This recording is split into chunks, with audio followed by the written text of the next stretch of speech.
반갑습니다. 오늘도 좋은 아침입니다. 찬송가 210장 찬송입니다. 찬송가 210장 찬송입니다.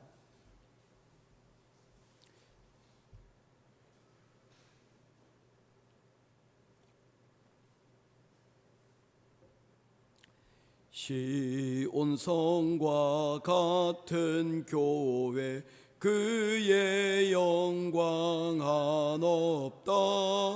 허락하신 말씀대로 주가 친히 세웠다.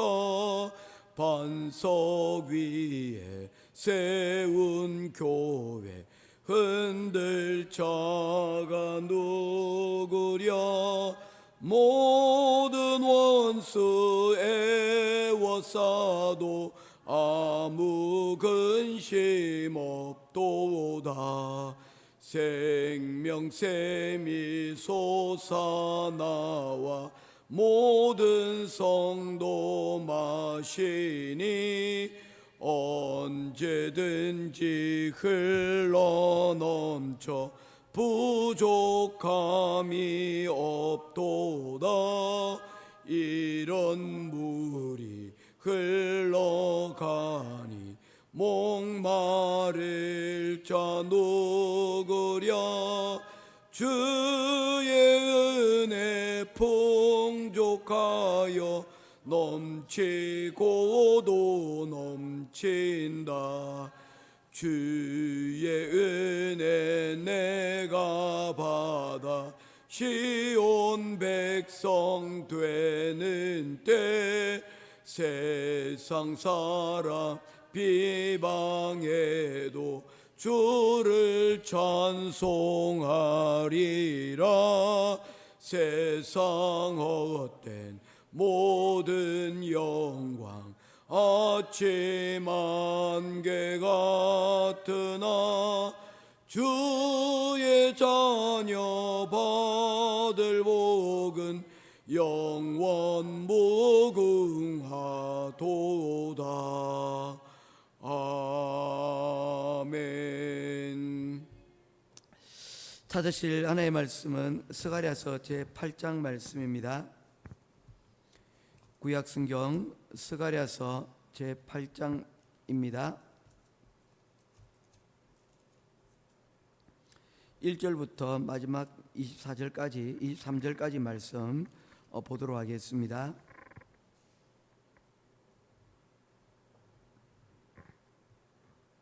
한 절씩 교독하며 보겠습니다. 만군의 여호와의 말씀이 임하여 이르시되 만군의 여호와가 이같이 말하노라. 내가 시온을 위하여 크게 질투하며 그를 위하여 크게 분노함으로 질투하노라.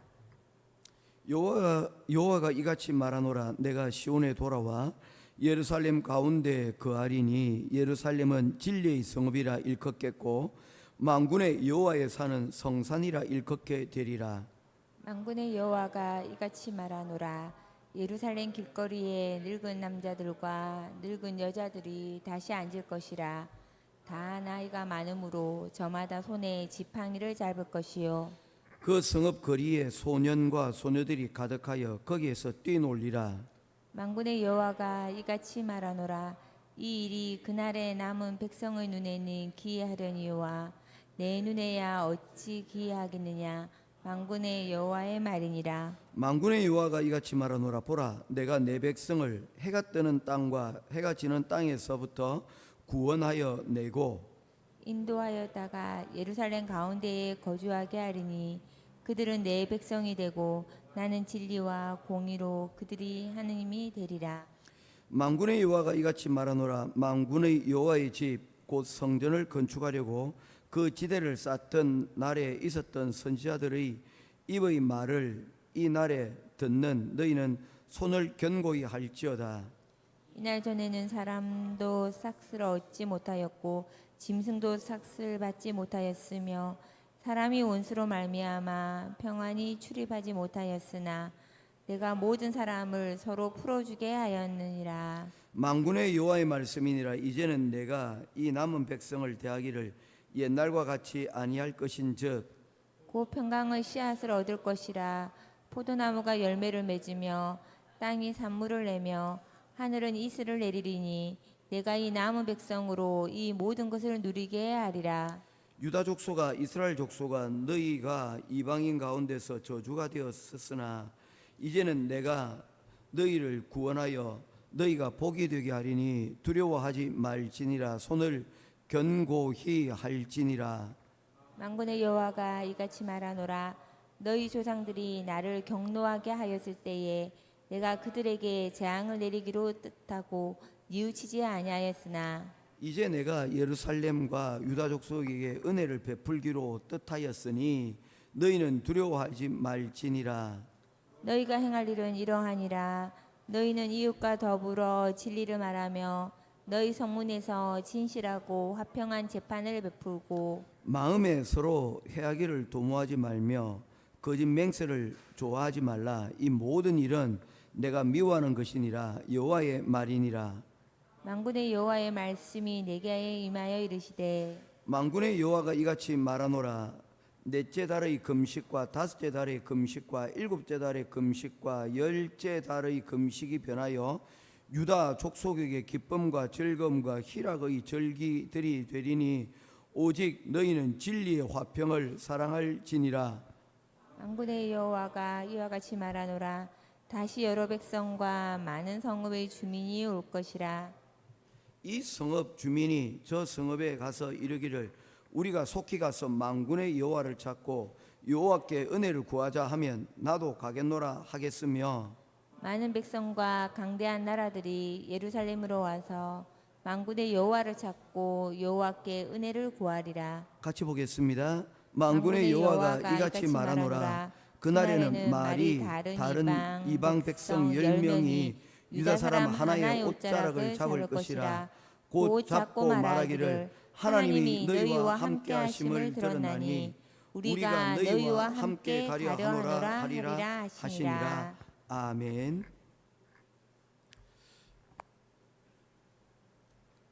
오늘 스가랴 8장 1절에서 14절 말씀은 분위기가 확 바뀌어지는 것을 볼 수가 있습니다. 특별히 7장에서 회개와 그리고 경고의 하나님의 말씀이 들려졌습니다. 하나님께서 이스라엘에 대하여서 심판하시고 그리고 거기에 대해서 행위에 대해서 하나님께서 물으시겠다라고 말씀을 하셨습니다. 그에 대한 내용이 8장 2절에 있습니다. 만군의 여호와가 이같이 말하노라. 내가 시온을 위하여 크게 질투하며 그를 위하여 크게 분노함으로 질투하노라. 하나님께서는 이스라엘 백성들이 우상 숭배하는 것들에 대하여서 질투하시는 하나님이다 라고 말씀을 하고 있는 것입니다. 그들이 뿌리 가운데는 그들이 교만하였던 그런 뿌리 가운데는 무엇이 있었습니까? 우상 숭배라는 것들이 그들 가운데 있었다는 것입니다. 우상은 다른 것이 아닙니다.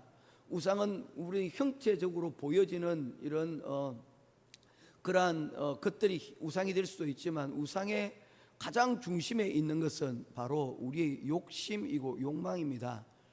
하나님마저도 이겨버리려고 하는 내 마음대로 하려고 하는 그런 거릇된 욕망과 욕심이 우리는 요즘 애들 식으로 얘기하면 선을 넘는 욕망과 욕심이 결국에 그것이 하나님을 대적하는 우상이 된다라고 말씀을 드릴 수가 있습니다. 그래서 바벨탑의 요체는 하나님을 대적하려고 하는 것이 문제였습니다. 그들이 높은 탑을 쌓는 것이 무슨 문제가 되겠습니까? 그 탑을 쌓는 그 가운데 중심에 무엇이 있었습니까? 그들이 하나님을 대적하고 자신들 뜻대로 이 모든 것들을 컨트롤하려고 하는 그러한 다스리려고 하는 욕망이 그릇된 욕망이 그곳 가운데 있었습니다. 어제 다루지 못했지만 내용 가운데 하나가 그런 것입니다. 다윗이 인구 조사를 하였다가 하나님 앞에 책망을 받습니다. 다윗은 그의 전체적인 삶으로 봤을 때 그는 하나님의 마음에 합한 사람이라고 불려졌던 사람입니다.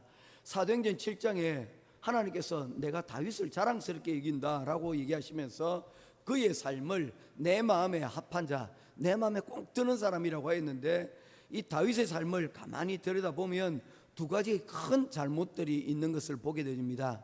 뭐 드러나지 않은 것들은 뭐 더 많이 있을 수 있습니다. 그러나 하나님께서 직접 다윗에게 너 정말 이래서는 안 돼 라고 직접 꾸짖고 거기에 대해서 하나님께서 심판하였던 내용이 두 가지가 있는데, 바로 그 중에 하나가 무엇이냐면 밧세바의 이야기고, 또 하나는 인구조사에 관한 내용입니다. 여러분, 인구조사, 사람의 숫자를 세는 것이 무슨 문제가 있습니까? 우리도 2년에 한 번씩 인구 센서스라고 해가지고 인구조사를 하지 않습니까? 그리고 각 가게와 어디 있는지 이런 부분들 다 해서 조세 균형을 이루어가는데, 나라 살림을 하는데 어떻게 정책을 만들어 가야 될지, 이 노인 인구가 좀 많구나, 혹은 아이들 인구가 좀 적구나, 우리 정책의 방향을 어떻게 해야 될지, 그러한 자료를 바탕으로 나라의 정책들을 만드는 것입니다. 과거에 다윗 시대에 인구를 조사한다는 의미는 무엇입니까? 쓸만한 사람들이 몇 명이나 있는가라는 것입니다. 군대를 편성을 하고, 그리고 그 군대를 통하여서 여러분 여러 가지 일들을 할 수가 있는데, 어떻게 할 수 있는가? 이것이 곧 인구가 많다는 것은 자랑이었습니다. 왜냐하면 그 당시는 요즘처럼 국경이 정해져 있지를 않았습니다. 국경 수비대 이런 것들은 거의 없었습니다. 거의 자유롭게 넘나드는 그런 곳들이었기 때문에 그런 의미에서 인구는 곧 바로 국력이고 힘이었습니다.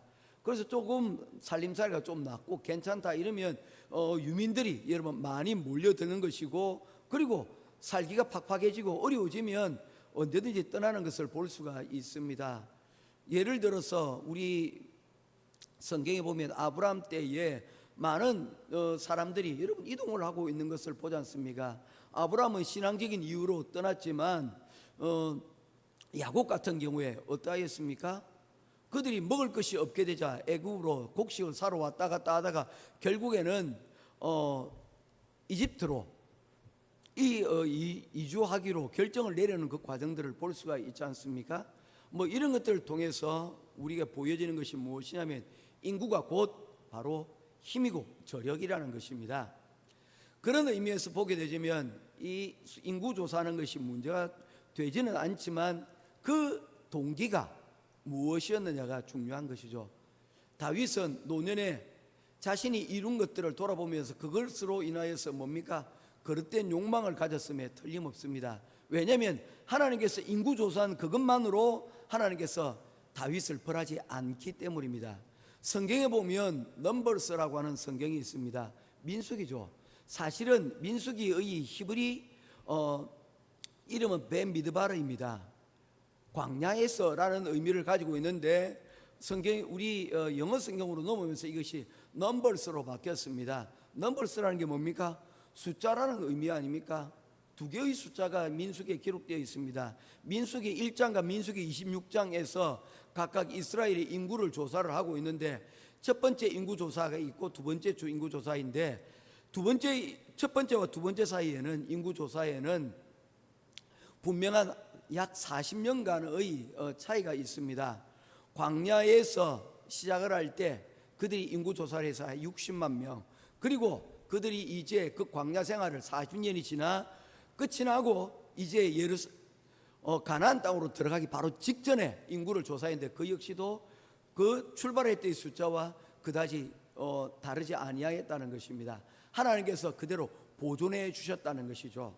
우리가 음식들을 보존하기 위해서 냉장고에 넣지 않습니까? 그것과 같다는 것입니다. 이 광야의 혹독한 시간 가운데서 그들이 어떻게 했습니까? 하나님이 그들을 그대로 지켜주셨다는 것입니다. 그들이 왔던 그대로 하나님께서 그들을 손에 입지 않도록 하셨다는 것입니다. 그리고 그 인원이 그대로 상징적인 숫자로 60만 명이 와서 60만 명이 다시금 그 가나안 땅으로 들어가는 그러한 은혜, 하나님의 은혜 가운데 그들이 있었음을, 그대로 은혜 가운데 보존되었음을 말하는 것이 바로 60만의 인구조사라는 겁니다. 인구조사가 하나님도 직접 하신 것을 보게 되어지면 이 인구조사 자체가 문제가 되지는 않습니다. 동기가 뭐냐는 거였죠. 받은 축복을 세어보는 것, 그게 문제가 되지 않습니다. 우리 교회에 여러분 얼마나 많은 사람들이 오는가, 숫자를 헤아리는 거, 그것 자체가 문제가 되지 않습니다. 그러나 그 가운데 이걸 가지고 뭐 하는 것입니까? 내가 누군가에게 자랑하기 위한 것이고, 그 마음 가운데 나의 인간적인 잘못된 계산함들이 있다면 이 부분에 대해서 하나님께서 거기에 대해서 물으신다라고 말씀을 하고 있는 것입니다. 헤렘이라는 말씀이 있지 않습니까? 여리고성 이야기가 그것입니다. 네가 했니? 그건 네가 한 거 아니잖아. 그런데 왜 거기서 너의 것을 취하느냐? 그래서 아간을 벌하였습니다. 그 아간이 돌에 맞아 죽은 자리, 바로 그 골짜기를 아골 골짜기인데 그 아간의 골짜기라는 그런 의미를 가지고 있는 것입니다. 결국에 하나님께서 우리에게 요구하시는 것은 뭡니까? 하나님의 은혜를 받은 우리들이 그 은혜 가운데서 하나님의 은혜를 알고 살아가자라는 것입니다.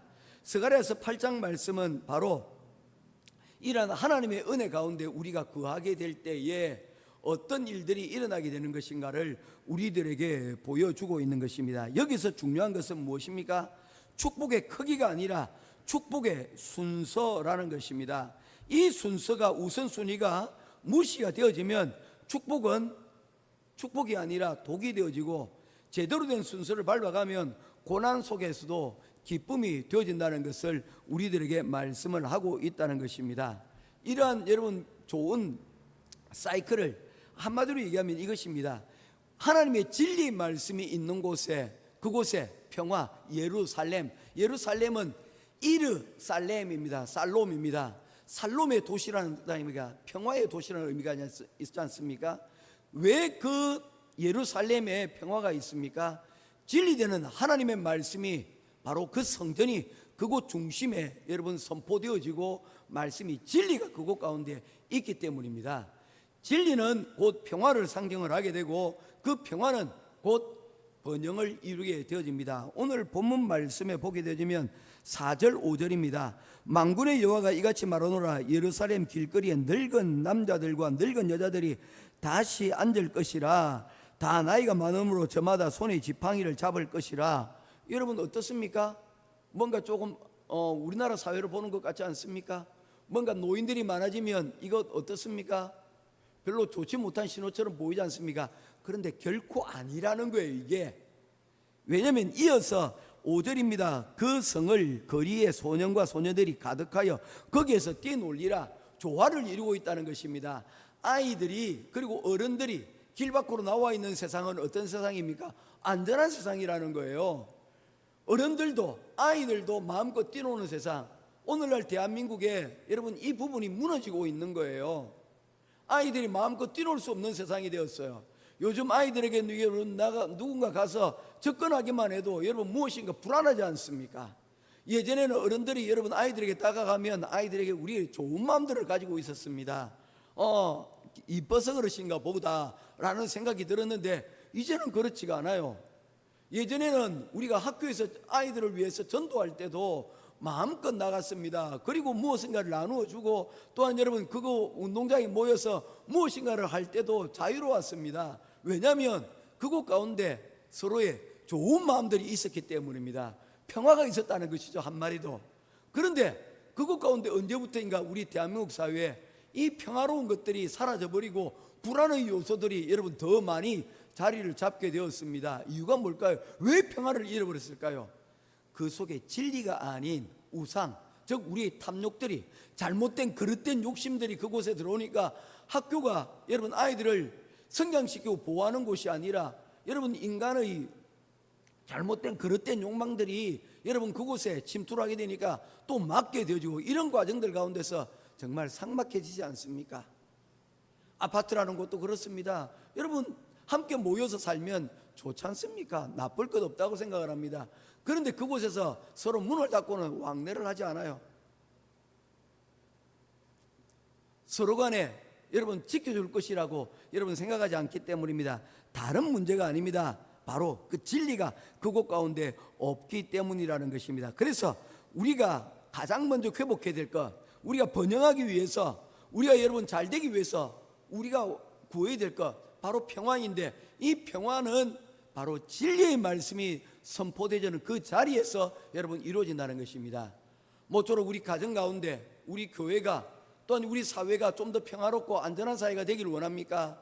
진리의 말씀이 이곳 가운데 선포되어지고 우리 한 사람 한 사람이 진리의 기둥으로 여러분 우리 각자의 자리에서 우리 자녀들에게 우리가 있는 그 자리에서 진리가 여러분 자유케 되리라는 그 말씀처럼 진리가 우리에게 들려지고 그리고 그것이 선포되는 것이 이상한 것이 없게 되어질 때 비로소 그러한 평화와 안전이 여러분 우리 가운데 오게 되어진다는 것입니다. 노인이 편안히 앉아있고 아이들이 뛰노는 바로 이러한 진정한 평화는 바로 그 성읍 예루살렘 진리의 말씀이 선포되는 그 자리에 있음을 믿고 그 자리 가운데로 나아가는 저와 여러분 될 수 있기를 주님의 이름으로 축원드립니다. 이곳에서 우리가 또 하나 더 봐야 될 것은 바로 이곳은 혼자 잘 사는 곳이 아니라는 것입니다. 23절 말씀입니다. 우리 마지막 말씀이죠. 우리 한번 보도록 22절 제가 읽겠습니다. 많은 백성과 강대한 나라들이 예루살렘으로 와서 만군의 여호와를 찾고 여호와께 은혜를 구하리라. 23절 시작.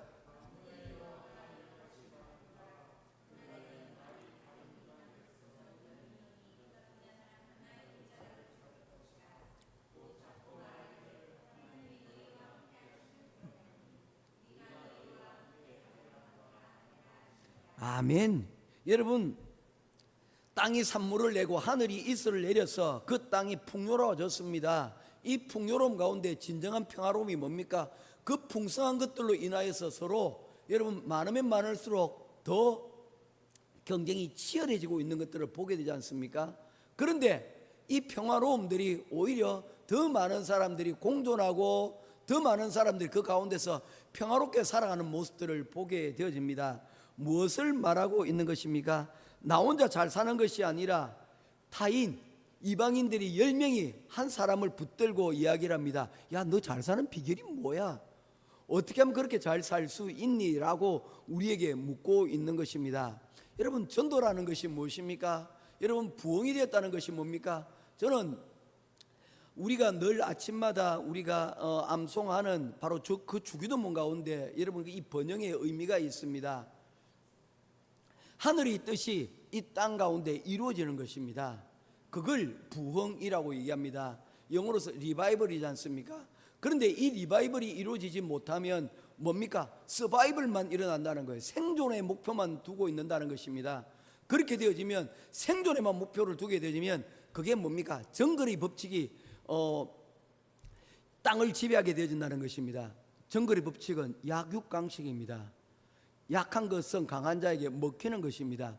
그래서 힘이 지배하는 세상이 정글의 법칙이 되고 그리고 약육강식이 여러분 이 땅의 법칙이 되어지게 되는 것입니다. 오늘날 이런 약육강식의 여러분 원칙들이 여러분 그대로 일어나는 것을 볼 수가 있잖아요. 큰 자본을 가지고 있는 것이 약한 자본을 가지고 있는 것들 여러분 횡포를 부리고 있는 것을 보게 되지 않습니까? 이걸 뭐라고 얘기합니까? 우리가 흔히 뉴스에서 나오는 이야기가 갑질한다 라고 하는 게 바로 그런 의미예요. 우리 세상이 여러분 분명히 인간의 세상이 동물의 세상 이 정글의 법칙보다는 분명히 나은 것 같은데 실상은 그 보기에는 분명히 더 나은 문명과 더 나은 것들이 있는데 가만히 안을 들여다보니 그 역시도 굉장히 치열한 이 정글의 법칙이 여러분 작용을 하는 세상이 늘어나는 겁니다. 그런데 이 진리가 그로 인하여서 평화가 선포되어지고 그 가운데 안전한 그러한 평안들이 여러분 그곳 가운데 이루어지게 되자 그로 인하여서 야 너희들은 뭐가 좀 다르지? 야 좀 비결을 좀 가르쳐줘. 너희들은 이렇게 풍요로우면서도 어떻게 이 평화가 안정이 되는 거지? 그 비결을 가르쳐줘 하면서 그들이 사람들이 여러분 그 정글의 법칙에 머물던 사람들이 스스로 찾아와서 교회에 와서 하나님의 예루살렘에 찾아와서 그 번영의 비결을 묻고 그들이 알려고 하잖아요. 오늘날 교회가 그와 같은 여러분 진정한 공동체의 모습들을 우리가 하나님이 보여주는 이 진리의 기둥 가운데 서 있고 그리고 이 가운데 우리가 이런 평화를 이루고 있다면 이로 인하여서 결국엔 누군가는 이 교회를 가리켜서 그 비결을 찾는 곳이 되어지게 될 것이라는 것입니다. 여러분, 그런 세상이 되어야 되지 않겠습니까? 그런 교회가 되어야 되지 않겠습니까? 흘려보내는 교회, 흘려보내는 삶이 여러분 결코 나쁘지 않은 거예요. 어제도 제가 참 감동 깊었던 게, 제가 비록 별로 제가 영향력이 없다는 걸 알고 있지만, 그래도 광고 시간에 우리 빛나 교회를 위해서 우리가 협력했으면 좋겠습니다 했더니, 저마다 조금씩 이렇게 하시는 걸 보고는 제가 그냥 속으로 제가 참 기뻤습니다. 이게 저는 거룩한 영향력이라고 저는 생각을 하거든요. 장로님 잘하셨습니다. 이 장로님이 하시는 일이 바로 저는 가장 큰 일이 저는 그거라고 저는 생각을 하거든요. 목회자가 하는 일이 저는 그것이라고 생각을 하거든요. 우리가 헌신하고 우리가 또한 여러분 할 수 있는 범위 내에서 우리가 베풀고, 또한 우리가 시간적으로 여러분 각자의 남는 여러분 우리 수고들을 하는 것, 우리 교회가 사실은 가만히 들여다보면 이런 수고들로 인하여서 우리가 각자 여러분 세워져 가고 있는 거예요. 우리가 여러분 주일 점심을 그냥 먹는 게 아니잖아요. 수고하는 분들이 있어요. 토요일부터 와가지고 요즘 한국 교회 점심 먹는 교회들이 조금씩 사라지고 있습니다. 오후 예배가 없어진대요. 밥하기가 힘들다고 밥을 포기해서. 그런데 우리 교회는 어찌든지 해마다 갈수록 먹는 게 더 나아지는데 누구 때문인지 말하지 않겠습니다. 감사합니다. 저희는 교회가 바로 이러한 우리 이 마음들이 함께 모여서 이 공동체를 세워나갈 때 바로 먹을 것이 있는 공동체, 그 가운데서 함께 나눌 것이 있는 공동체, 그 가운데서 우리가 여러분 그 수고를 여러분 알아주는 공동체, 바로 그것이 소문이 나면 결국에는 여러분 야 근데 뭐야, 비결이 뭐야, 어떻게 없는 중에서도 이렇게 섬길 수 있지, 없는 중에서도 이렇게 너희들이 얼굴이 이렇게 평안하지. 바로 이러한 은혜가 여러분 머무는 곳이 되어진다는 것입니다. 여러분, 우리의 번영은 순서가 중요합니다. 반드시 무엇이 되든가 번영만 쫓지 말고, 번영이 크기만 쫓지 말고, 먼저 진리가 우리 가운데 있는지, 진리가 있다면 그 가운데 하나님이 주시는 그 평안이, 진리 가운데 평안이 여러분 나아가고 있는지, 진리를 따라가면 억지로라도 힘들더라도 진리를 따라가면 그곳에 여러분 하나님이 주시는 평안과 기쁨이 있을 줄 믿습니다. 그 가운데 결국에는 여러분 우리 번영하는 이 순서로 하나님의 순서가 이루어져 간다는 것입니다. 모쪼록 오늘 우리 삶 가운데 이런 일들이 이루어지기를 원합니다. 특별히 우리 이미정 기자님 17일 한국 가시죠? 예. 내일 가십니까? 내일 밤에 들어가시네요. 잘 다녀오십시오. 이러한 가족이 대이동을 하는데 아이들까지 여러분 혹을 셋이나 달고 가지 않습니까? 아유, 뭐 정신없을 것 같아요. 그 기간도 짧지도 않습니다. 한 하루 이틀 갔다 오면 어떻게 또 견딜만 한데 쉽지 않은 일입니다. 기도하겠습니다. 모쪼록 가서 안 싸우고 오기를. 왜냐하면 가족들끼리 이틀 사흘 하게 되어지면 반드시 여러분 하는데, 모쪼록 그 가운데 피스, 예루살렘이 그곳 가운데 이루어지기를. 그래서 우리 미정 기자님 오늘 기도하러 오신 줄 알아요. 내일도 기도하러 오셔서 빡세게 기도해야 됩니다. 우리가 특별히 우리 빛나교회 관계자 목사님, 이 조심하셔야 됩니다. 잔치가 벌어졌잖아요. 얼마나 좋습니까? 반드시 여러분 사람들이 잔치 있으면 그 잔치 끝에 이런 싸움이 있어요. 그래서 아멘 하면 어떡합니까? 그거 안 돼요. 내일도 오셔가지고 여러분 기도하셔야 됩니다. 바로 진리의 기둥이 붙들고 있으면 그 가운데 어떤 일이 있어도 그 가운데 평화롭게 끝나게 될 줄로 믿습니다. 모쪼록 우리가 어려운 일이 있을수록, 힘든 일이 있을수록 기도에 붙잡고 하나님이 주시는 그 은혜의 진리, 번영의 순서 가운데로, 순서가 뒤바뀌지 않는 은혜 가운데로 나아가는 저와 여러분 될 수 있기를 주님의 이름으로 축원드립니다. 기도하겠습니다. 고마우신 아버지 하나님, 은혜와 사랑을 감사합니다. 우리가 은혜를 받게 되지면, 진리로 균형을 잡게 되어지면 그 가운데 평안과 하나님 우리의 번영이 뒤를 따라가게 되는 것을 보게 되어집니다. 우리가 지나치게 눈에 보이는 복만을 추구하고 나아가면 하나님 자칫 진리를 잃고 방황하고 하나님께 주신 그 평안조차 하나님 빼앗겨 버릴 수가 있습니다. 하나님, 우리로 하여금 조심하게 하시고 주의 주시는 그러한 은혜들로 통하여 하나님 모쪼록 귀하게 우리의 삶을 하나님 주님 주시는 그 은혜의 진리 가운데 하나님 두게 하셔서 이를 통하여 하나님 기뻐 받으시는 열매를 맺는 자리 가운데로 나아가는 우리 모두가 되어줄 수 있도록 하나님 함께하여 주시옵소서. 오늘도 우리가 기도하며 하나님 이 자리 가운데로 나아가오니 오늘 우리의 하루를 진리 가운데 두게 하시고 우리 그 진리 가운데 평화와 기쁨이 넘치며 그 가운데서 하나님의 복이 복의 자리에서 하나님 선포되어지는 귀한 은혜를 누리게 하여 주시옵소서. 할렐루야. 감사드리며 우리 주 예수 그리스도 이름으로 간절히 기도드리옵나이다. 아멘. 하늘에 계신 우리 아버지여, 이름이 거룩히 여김을 받으시오며 나라의 임하옵시며 뜻이 하늘에서 이룬 것 같이